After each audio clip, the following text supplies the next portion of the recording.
बिस्मिल्लाहिर्रहमानिर्रहीम। अस्सलाम वालेकुम students, welcome to my YouTube channel learn with Numan. आज की इस वीडियो के अंदर हम अपने फिजिक्स के चैप्टर 5 जो कि हमारे पास फ्लूइड डायनेमिक्स और सॉलिड से रिलेटेड है, उसके दो छोटे छोटे टॉपिक्स देखेंगे, विस्कस ड्रैग और स्टोक्स लॉ, और उसके साथ ही हम टर्मिनल वेलोसिटी भी कैलकुलेट करेंगे। ठीक है, तो टॉपिक में जाने से पहले आप लोगों से गुजारिश है कि चैनल को लाजमी सब्सक्राइब करें और वीडियोस को लाइक भी किया करें, अपने फ्रेंड्स के साथ, क्लास फेलोज के साथ जरूर शेयर किया करें। ठीक है, तो स्टूडेंट्स, विस्कस ड्रैग से क्या मुराद होता है? ठीक है, विस्कस मतलब विस्कोसिटी, विस्कोसिटी मतलब गाढ़ापन। ठीक है, हनी है, गाढ़ा है। गाढ़ा मतलब हनी को अगर आप गिलास में डाल के ऐसे गिराएंगे भी सही तो वो इतनी आसानी से ना गिलास से बाहर आएगा, अगर वो फर्श पे या किसी शीशे के ऊपर भी गिरेगा तो वो इतनी आसानी से फ्लो नहीं करेगा। जबकि पानी है, जैसे ही आपने ग्लास को ऐसे करना तो पानी ने फौरन से बाहर आ जाना है, बिकॉज पानी की विस्कोसिटी कम है, फ्लूइड की विस्कोसिटी ज्यादा है। विस्कोसिटी से क्या मुराद है स्टूडेंट्स? एक लेयर लिक्विड के अंदर, बेसिकली जब लिक्विड फ्लो कर रहा होता है ना स्टूडेंट्स, तो लिक्विड की एक लेयर दूसरी लेयर के ऊपर स्लाइड कर रही होता है। अगर ये अच्छा तरीके से स्लाइड करेगी तो ये फ्लो करेगी इसके ऊपर वाले इसके ऊपर से, ऐसे करके ना लेयर स्लाइड करते हैं एक दूसरे के ऊपर। ठीक है, अगर तो लेयर्स के दरमियान जो फ्रिक्शन है वो कम है तो हम कहेंगे लेस विस्कस है। अगर लेयर्स के दरमियान फ्रिक्शन ज्यादा है, जैसे हनी है, एक लेयर दूसरी लेयर को स्लाइड नहीं करने देती, तो हनी क्या है? ज्यादा विस्कस है। इसको हम ना एक ग्रीक लेटर से रिप्रेजेंट करते हैं जिसको हम कहते हैं कोफिशिएंट ऑफ विस्कोसिटी, और ईटा लिखते हैं उसको। क्या लिखते हैं? ईटा स्टूडेंट्स। ठीक है, ये कोएफिशिएंट ऑफ विस्कोसिटी, ये ग्रीक लेटर है,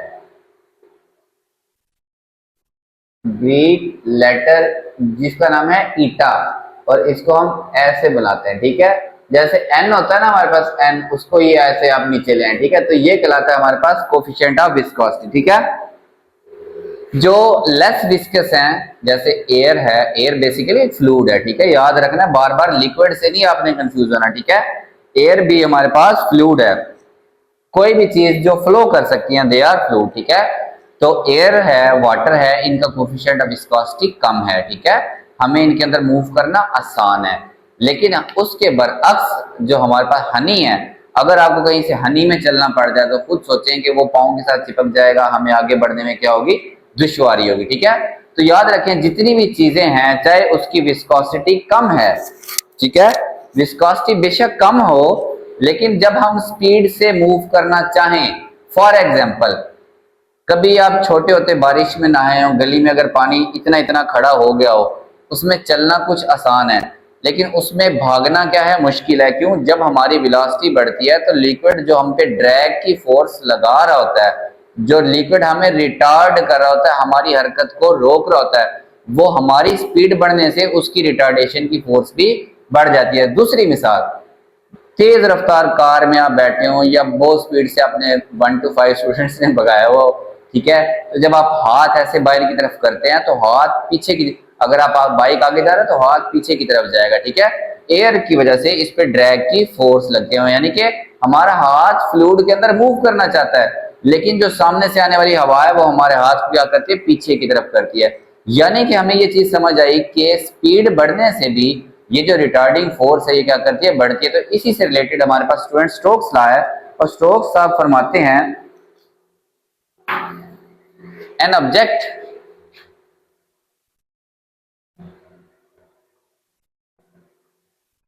मूविंग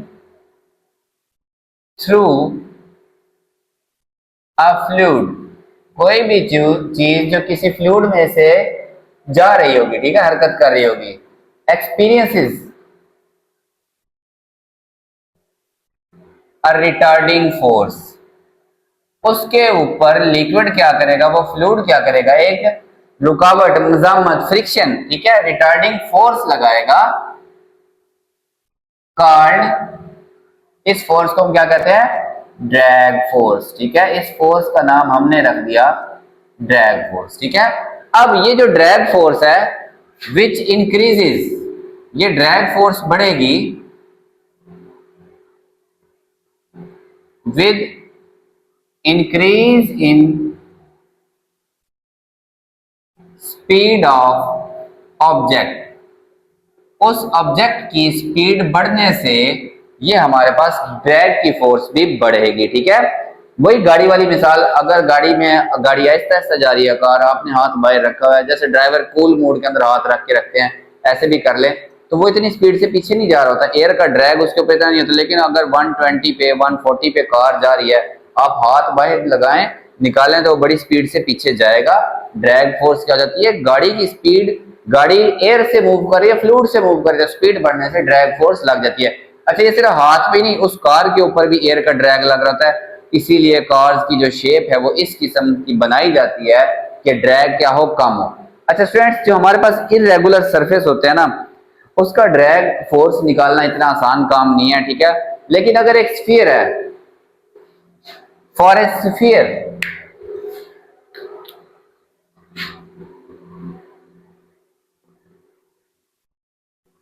ऑफ रेडियस आर, एक स्फीयर है जिसका रेडियस आर है, ये पानी की लेयर्स हैं, इसके अंदर ये कोई बॉल जा रही है, खुद ब खुद बॉल, मतलब आपने कोई फोर्स लगाई, बॉल उसके अंदर जाना जाती है, ये फुली पानी के अंदर डूबी हुई है। ठीक है, तो अगर इसका रेडियस आर है, स्फीयर का रेडियस आर है, तो फिर जो ड्रैग फोर्स होगी ना, एफ ड्रैग भी लिखते हैं इसको स्टोक्स लॉ के मुताबिक, वो होगी 6 pi eta R V T, V sorry, ये वी वेलोसिटी है। देखिए अब वेलोसिटी बढ़ेगी तो ये ड्रैग की फोर्स बढ़ेगी। ड्रैग फोर्स कहाँ लग रही है, अगर इसकी वेलोसिटी इस तरफ है तो जो ड्रैग की फोर्स है वो इसके अपोजिट साइड पे इसको रोकना चाह रही है बेसिकली। ठीक है, तो ड्रैग फोर्स कब बढ़ेगी, जब इसकी वेलोसिटी बढ़ेगी। दूसरा केस, अगर इसका रेडियस बढ़ेगा मतलब बॉल बड़ी होगी, ठीक है, साइज बड़ा होगा, तो स्फीयर बड़ा होगा तो ड्रैग फोर्स क्या हो जाएगी, बढ़ जाएगी। बाकी ये भी कांस्टेंट है, ये हर लिक्विड के लिए कोफिशिएंट ऑफ विस्कोसिटी की हमारे पास एक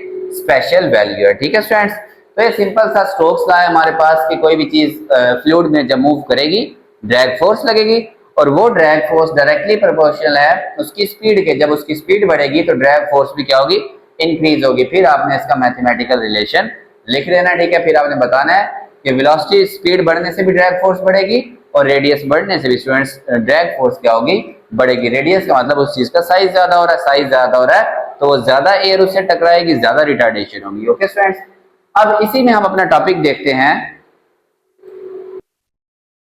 वो है स्टूडेंट्स हमारे पास टर्मिनल वेलोसिटी। ठीक है, टर्मिनल वेलोसिटी क्या होती है, आपने कभी नोट किया हो कि जो पैराशूट से जंप करते हैं, जब वो स्टार्ट में एरोप्लेन से जंप करते हैं या किसी भी पहाड़ी से जंप करते हैं, तो बेसिकली वो फ्लूइड में मूव कर रहे हैं। तो स्टार्ट में वो क्या करते हैं, बड़ी ज्यादा उसकी स्पीड होती है, पैराशूट वो खोलते हैं तो एक बार वो ऊपर ही चले जाते हैं। ठीक है, फिर उसके बाद वो एक कांस्टेंट वेलोसिटी से क्या करते हैं, नीचे गिरते हैं। ठीक है, वो जो कांस्टेंट वेलोसिटी होती है वो उनकी कहलाती है टर्मिनल वेलोसिटी। ठीक है, यानी कि किसी भी चीज पे जब ड्रैग फोर्स इतनी बढ़ जाए जो उसके वेट के इक्वल हो जाए, तब उस ऑब्जेक्ट की जो कांस्टेंट वेलोसिटी होगी वो कहलाएगी स्टूडेंट्स टर्मिनल वेलोसिटी। ठीक है, तो इसकी अगर आप टर्मिनल वेलोसिटी की डेफिनेशन लिखना चाहें, द कांस्टेंट वेलोसिटी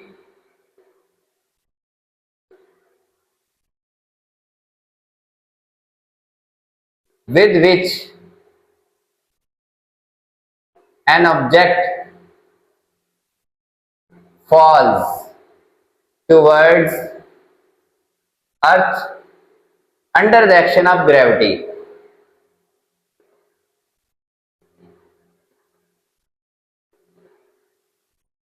ठीक है, वैसे तो ग्रेविटी की वजह से आपको पता है एक्सेलरेशन होनी चाहिए, लेकिन वो ड्रैग फोर्स की वजह से, नीचे से लगने वाली फोर्स की वजह से उसका वेट और वो फोर्स बराबर हो जाता है और बड़े वो सुकून से टर्मिनल वेलोसिटी के साथ क्या होती है, नीचे गिरती है। ठीक है, तो ये हमारे पास आप पैराट्रूपर्स के एग्जांपल भी ले सकते हैं। ठीक है, या फिर ये जो फॉग होती है, आपने कभी नोट किया तो फॉग का ड्रॉपलेट बड़ी सुकून से कई घंटों में यहाँ से यहाँ नीचे आता है। ठीक है, घंटे लगा के वो गिरता है, क्यों, उसका वेट बड़ा कम होता है, एयर का ड्रैग उसके वेट के इक्वल हो जाता है, ड्रैग फोर्स लगती है अपोजिट, वो नीचे गिर रहा है और ड्रैग फोर्स ऊपर की तरफ लग रही है। ठीक है स्टूडेंट्स, तो फिर क्या होता है, वो एक तरह से सस्पेंडेड जो रहता है, हमें नजर आता है सस्पेंडेड, लेकिन वो बेसिकली टर्मिनल वेलोसिटी बड़ी जो कम होती है उसके साथ वो ऐसा ऐसा क्या कर रहा होता है, नीचे आ रहा होता है। ठीक है, अब फर्ज करते हैं, consider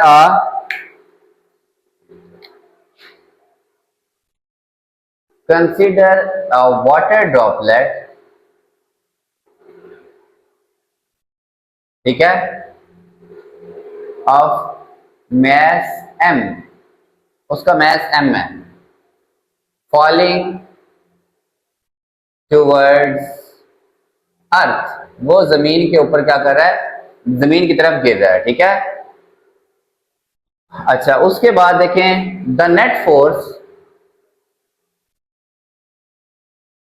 on the droplet can be given by, ठीक है, मैस m कह लें, रेडियस आप उसका r कह लें, ठीक है, रेडियस r कह लें, ठीक है, और वो उसकी तरफ गिर रहा है और उसकी वेलोसिटी क्या हो रही है, आपको पता है जब वो जमीन की तरफ गिर रहा है तो जी जमीन के ग्रेविटेशनल पुल की वजह से उसकी वेलोसिटी क्या हो रही है, बढ़ रही है। लेकिन फिलहाल नेट वेट, उसके नेट फोर्स क्या है उसके ऊपर स्टूडेंट्स, वो नीचे गिर रहा है तो weight minus drag force, drag force, weight ज्यादा है इसीलिए वो नीचे गिरा। तो हम हमेशा उस फोर्स में से दूसरी फोर्स को माइनस करते हैं जो ज्यादा होती है, जो ज्यादा होती है उसको पहले रखते हैं और जो ड्रैग फोर्स होती है बाद में। फर्ज करें ये हमारे पास ड्रॉपलेट है स्टूडेंट्स, ठीक है, स्फीयर की तरह का, इसका रेडियस r है, ठीक है, तो जमीन का जो ग्रेविटेशनल पुल है यानी कि वेट की वजह से वो नीचे गिरा, W=mg, और जो ड्रैग फोर्स है Fd, ड्रैग, ठीक है, बुक में यहाँ पे ड्रैग नहीं लिखा हुआ लेकिन आप लिख सकते हैं, ठीक है, Fd छोटा सा 6 पाई ईटा r vt, v, ये स्टूडेंट्स उसके ऊपर की तरफ लग रहे हैं। अच्छा, the droplet will accelerate due to gravity, so its speed will increase, इसकी स्पीड बढ़ेगी, so, ठीक है, या फिर आप एक बार 100 लिख लिया तो अब आप लिख ले अल्टीमेटली, ये कहला, जब उसकी स्पीड बढ़ेगी तो उसके ऊपर ड्रैग फोर्स बढ़ेगी, ठीक है, ड्रैग फोर्स विल इंक्रीज, उसकी ड्रैग फोर्स बढ़ेगी and at a certain point, एक खास हद पे, ठीक है, drag force will be equal to its weight, वो इसके वेट के क्या हो जाएगी, बराबर, वेट की फोर्स की वजह से वो नीचे गिर रहा है, लेकिन एक खास टाइम पे जो ऊपर ड्रैग, जब वो स्पीड से नीचे गिर रहा है उसकी स्पीड बढ़ रही है ग्रेविटी की वजह से, ठीक है, तो ड्रैग फोर्स भी बढ़ेगी, एक टाइम आएगा जब ड्रैग फोर्स और वेट क्या हो जाएंगे, आपस में बराबर हो जाएंगे, ठीक है, ठीक है, at that point net force will B zero, अब उसके ऊपर कोई फोर्स नहीं लग रही होगी, ठीक है, जीरो, ये net force zero, weight mg और ड्रैग की जगह 6 पाई ईटा r vt, ठीक है, ये vt, जब उसके ऊपर नेट फोर्स जीरो हो गई, ठीक है, तो यहां पे आप लिखेंगे so it will start, it will fall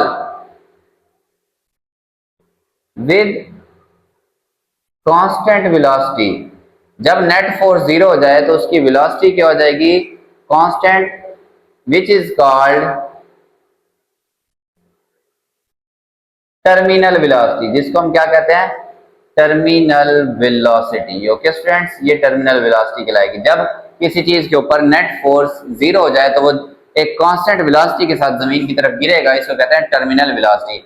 जब नेट फोर्स जीरो हो गई, ये माइनस वाली टर्म उधर जाके क्या हो जाएगी, प्लस हो जाएगी स्टूडेंट, 6 पाई ईटा r vt mg, हमें तो चाहिए टर्मिनल वेलोसिटी, ये 6 पाई ईटा r इधर आके डिवाइड हो जाएगा, mg divided by 6 pi eta r इधर आके डिवाइड हो गया। अब याद रखें मैस होता है स्टूडेंट्स हमारे पास, डेंसिटी होती है ना, मैस ओवर वॉल्यूम, तो मैस यहां से आ गया, ये वॉल्यूम उधर जाके डेंसिटी से मल्टीप्लाई, और स्फीयर, क्योंकि ये एक ड्रॉपलेट है, पानी का एक ड्रॉप है जो कि एक स्फीयर की फॉर्म में हमने कंसीडर किया, बेसिकली तो जब ये गिरेगा आपको पता है ये जमीन की तरफ इस तरफ हो जाएगा, लेकिन हम ये फर्ज करते हैं कि स्टार्ट में क्या है, एक स्फीयर है, ठीक है।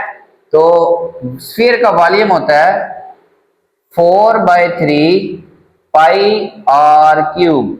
ये वैल्यू यहां पुट करने लगा हूं m की जगह पे। मैस होता है, डेंसिटी होती है मैस ओवर वॉल्यूम। वॉल्यूम इधर आके मल्टीप्लाई, वेलोसिटी का v छोटा और वॉल्यूम का v बड़ा लिखते हैं, ठीक है स्टूडेंट्स। वॉल्यूम होता है 4/3 पाई आर क्यूब, तो डेंसिटी साथ वैसे का वैसे ये मैस की जगह पुट कर देते हैं, ठीक है। तो ये जो मैस है इसकी जगह पे डेंसिटी 4/3 पाई आर क्यूब और जी वैसे का वैसे ही 6 पाई ईटा आर। 8 आर की पावर कैंसिल होकर 2 पावर रह जाएगी, ठीक है। पाई पाई से cancel, 2 2s R, 2 3s R. तो स्टूडेंट्स ये बचेगा 2/9।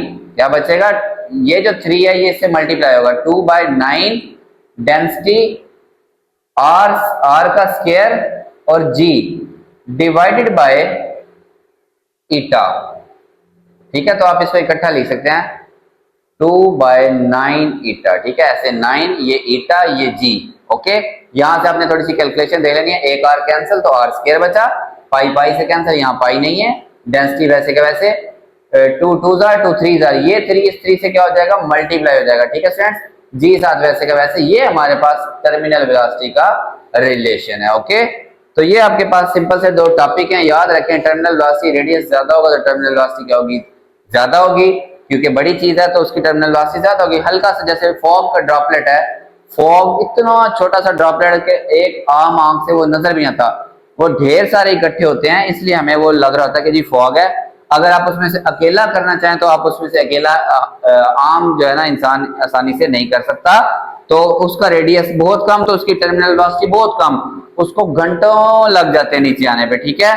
दूसरा कोफिशिएंट ऑफ विस्कोसिटी ज्यादा होगी, कोई थिक लिक्विड होगा तो टर्मिनल वेलोसिटी कम होगी, कोई कम कोफिशिएंट ऑफ विस्कोसिटी मतलब जिसकी विस्कोसिटी कम हुई उसमें टर्मिनल वेलोसिटी स्टूडेंट्स क्या होगी, ज्यादा होगी। होप सब लोगों को ये दोनों टॉपिक अच्छे से समझ आए होंगे।